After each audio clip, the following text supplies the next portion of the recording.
گونج گونج اٹھے ہیں نغمات رضا سے بوستا، کیوں نہ ہو کس پھول کی مدحت میں وامنقار ہے، کیوں نہ ہو کس پھول کی مدحت میں وامنقار ہے۔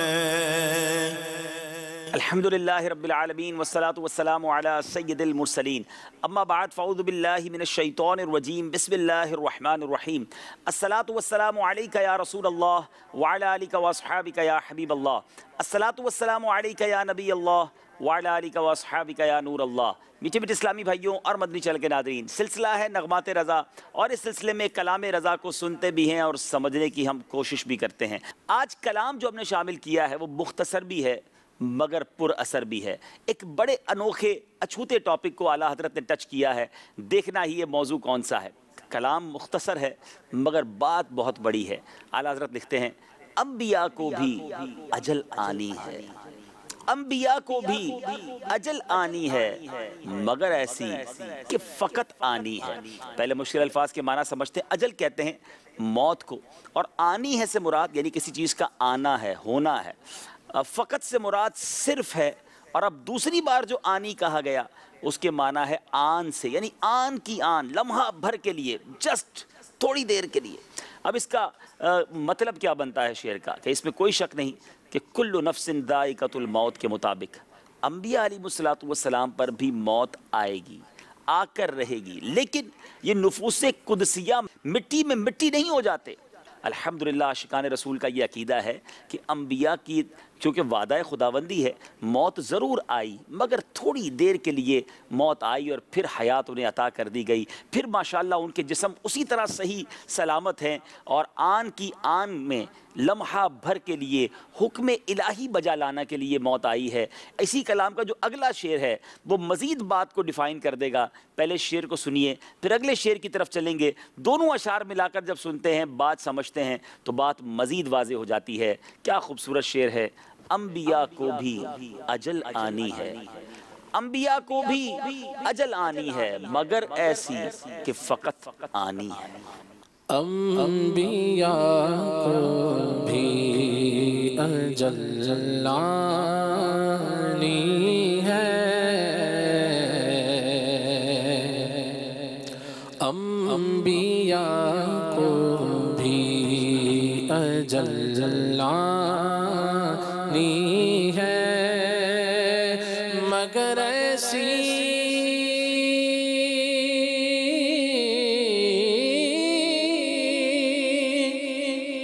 مگر ایسی کہ فقط آنی ہے، انبیاء کو بھی اجل آنی ہے۔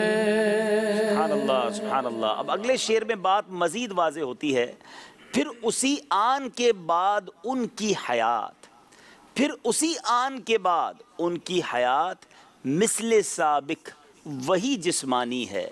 مشکل الفاظ کے معنی پہلے سمجھ لیجئے۔ آن سے مراد وقت ہے، حیات سے مراد زندگی، مثل سے مراد، مثل سابق سے مراد یعنی پہلے کی طرح، اور جسمانی یعنی جسم والی، صرف روحانی نہیں بلکہ جسم والی۔ اس کا مطلب یہ بنتا ہے کہ انبیاء علیہ السلام یعنی وعدہ الہی پورا ہونے کے فوراً بعد، یعنی موت آئی کچھ لمحوں کے لیے اور اس کے فوراً بعد پھر کیا ہوا، انبیاء کرام کی زندگی پہلے کی طرح جسم والی ہو جاتی ہے، یعنی جسم والی جو حیات ہوتی ہے ویسی ہی ہو جاتی ہے۔ یاد رہے کہ نبی پاک علیہ السلام کی شان تو بہت عرفہ و اعلیٰ ہے۔ آپ کی امت کے جو شہداء ہیں ان کے بارے میں قرآن کہتا ہے کہ جو شہید ہیں انہیں مردہ نہ کہو۔ علماء فرماتے ہیں کہ ان کی جو حیات ہے اخروی اور مانوی ہے، مگر انبیاء کرام اور بالخصوص نبی پاک علیہ السلام کی زندگی حقیقی، حسی اور جسمانی ہے، اور یہ نبی پاک علیہ السلام کی خاص خصوصیت ہے کہ آپ قبر انور میں حیات ہیں۔ سبحان اللہ۔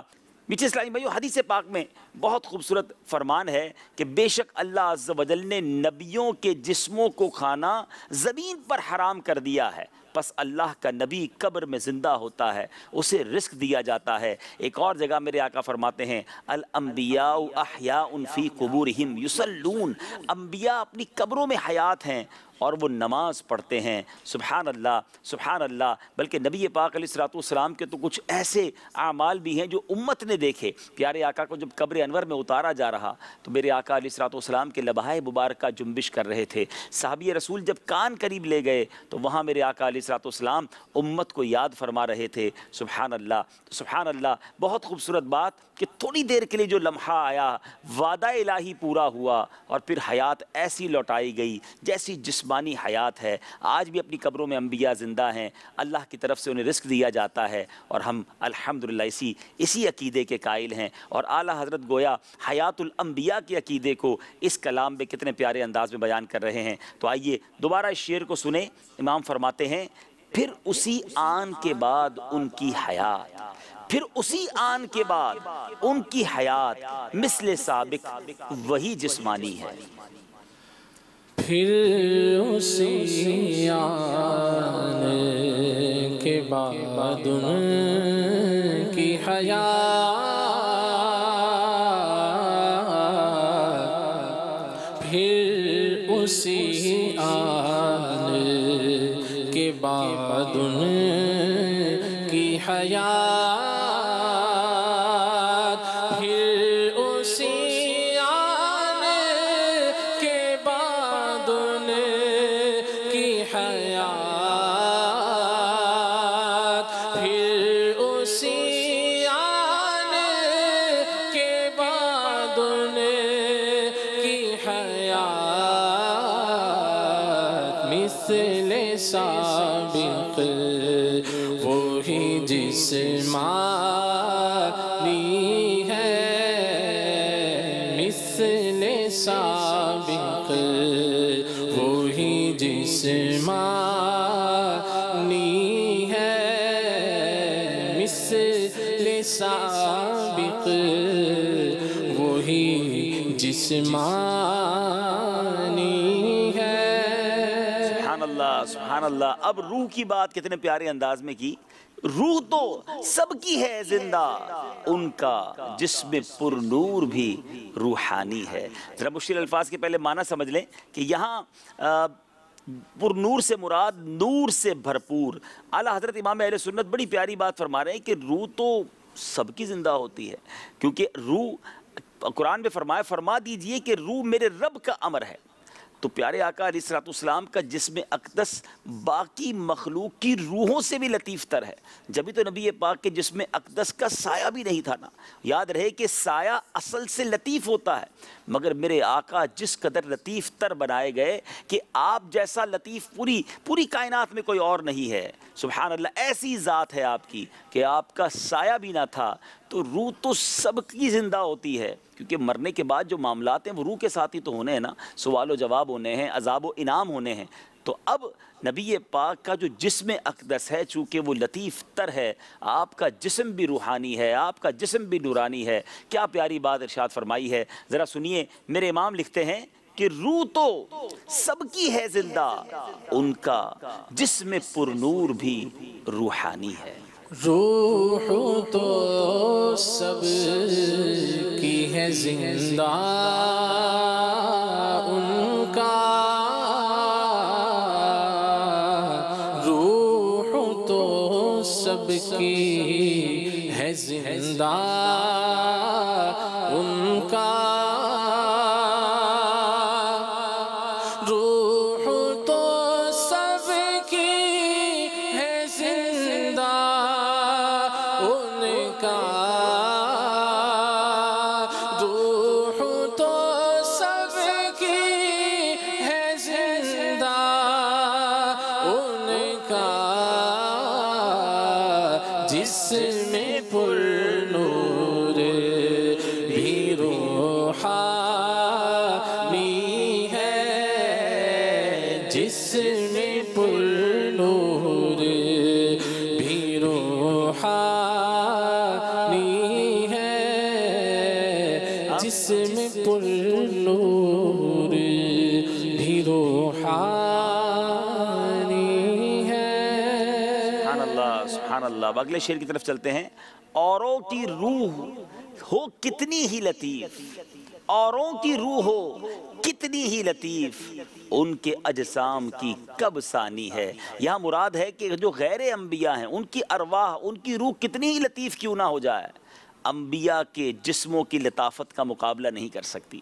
یعنی غیر انبیاء جو ہیں، اس میں بے شک اولیاء کرام بھی ہوں، اور احادیث میں مضمون موجود ہے کہ اللہ فرماتا ہے جو میرا قرب حاصل کر لے میں اس کا ہاتھ بن جاتا ہوں، اس کے پیر بن جاتا ہوں، اس کی زبان بن جاتا ہوں جس سے وہ بولتا ہے، اس کی آنکھیں بن جاتا ہوں جس سے وہ دیکھتا ہے. اتنی روحانیت انہیں مل جاتی ہے جو غیر انبیاء ہیں.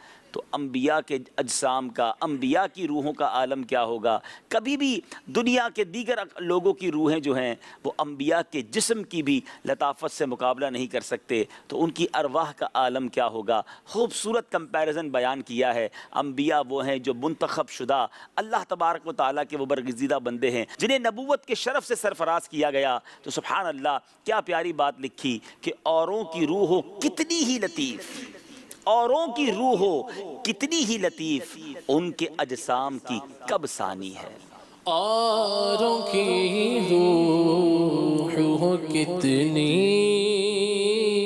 ہی لطیف، اوروں کی روح ہو کتنی ہی لطیف، اوروں کی روح ہو کتنی ہی لطیف، اوروں کی روح ہو کتنی ہی لطیف، ان کے اجسام کی کب ثانی ہے، ان کے اجسام کی کب ثانی ہے، ان کے اجسام کی کب ثانی ہے. سبحان اللہ، سبحان اللہ. نبی پاک کی، انبیاء کی لطافت اور ان کی روحانیت کا عالم تو بہت ہی اعلیٰ ہے. جس زمین پر وہ قدم رکھ دیں، میرے امام اس بارے میں لکھتے ہیں، پاؤں جس خاک پہ رکھ دیں وہ بھی، پاؤں جس خاک پہ رکھ دیں وہ بھی، روح ہے، پاک ہے، نورانی ہے. سبحان اللہ، سبحان اللہ.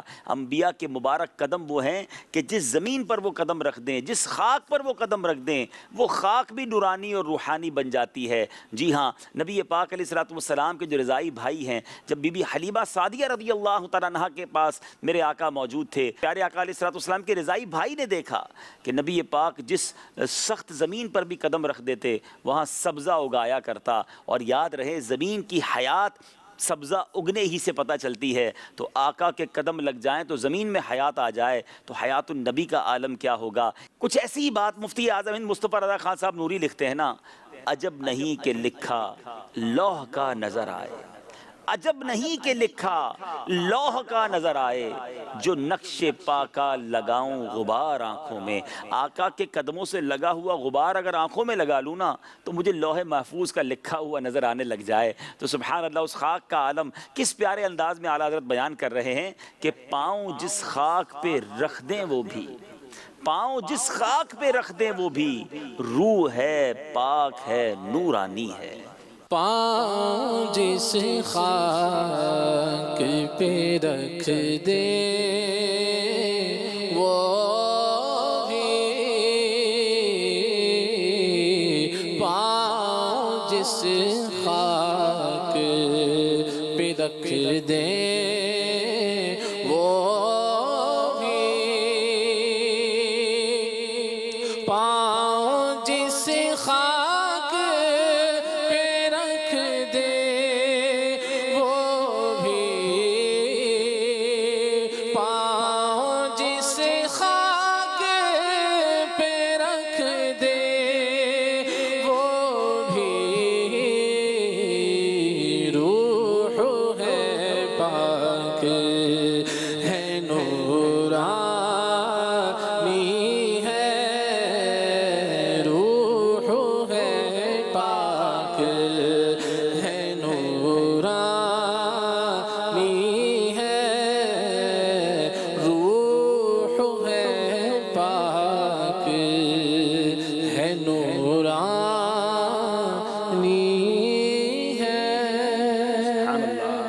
بہت خوبصورت مثال کے ذریعے بالا حضرت نے بات سمجھائی ہے. بہت سارے پہلے تو دلائل بیان کیے، اب ایسی شاندار دلیل لائے ہیں کہ اب اس کے آگے کوئی جواب ہی نہیں بنتا. اعلیٰ حضرت لکھتے ہیں اس کی ازواج کو جائز ہے نکاح، اس کی ازواج کو جائز ہے نکاح، اس کا ترکہ بٹے جو فانی ہے.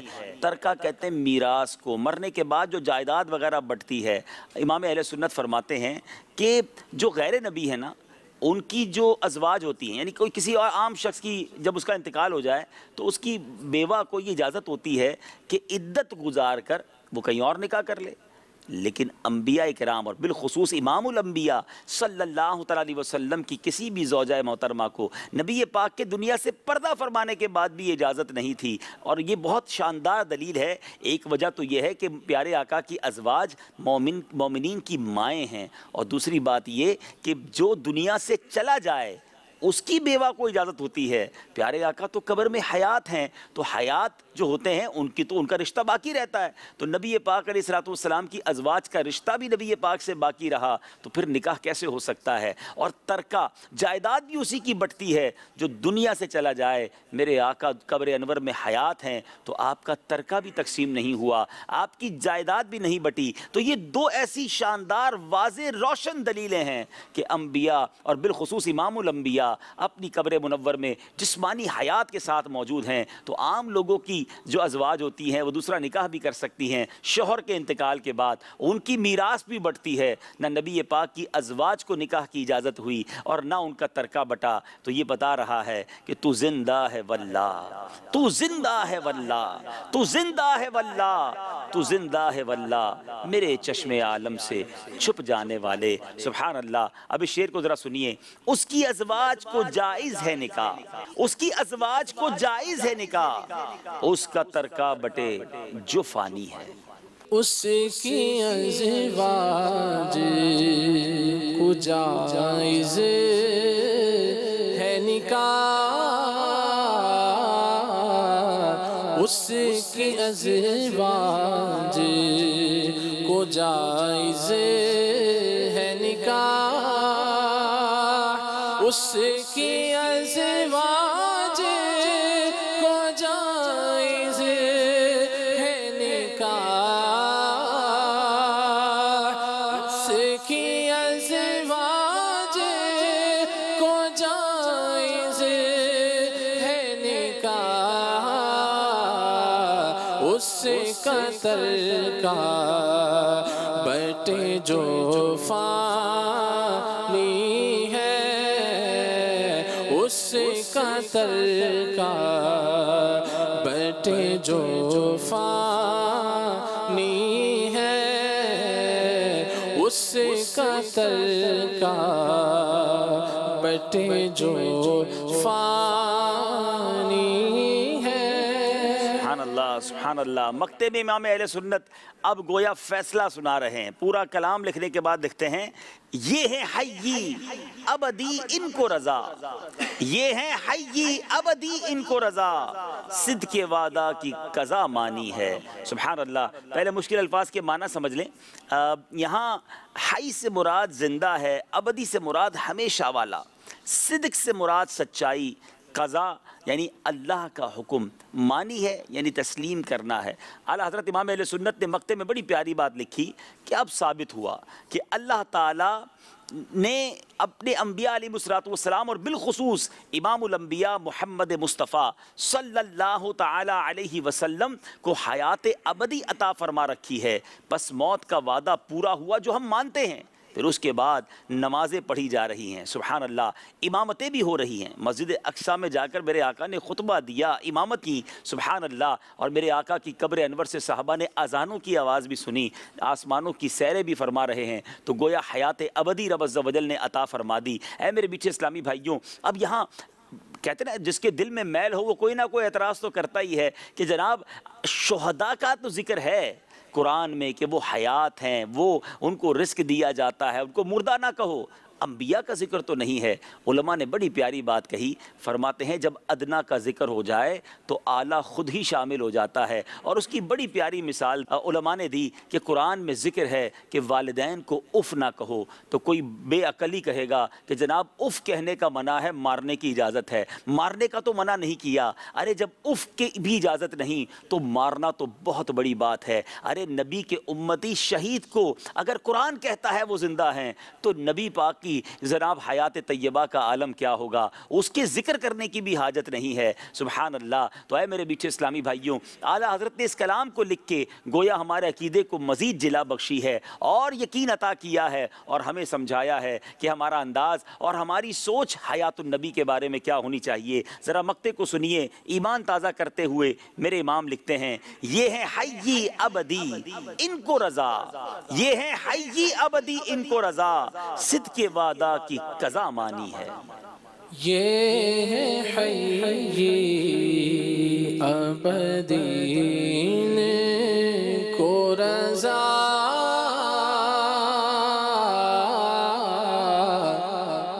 یہ ہے حی ابدی ان کو رضا،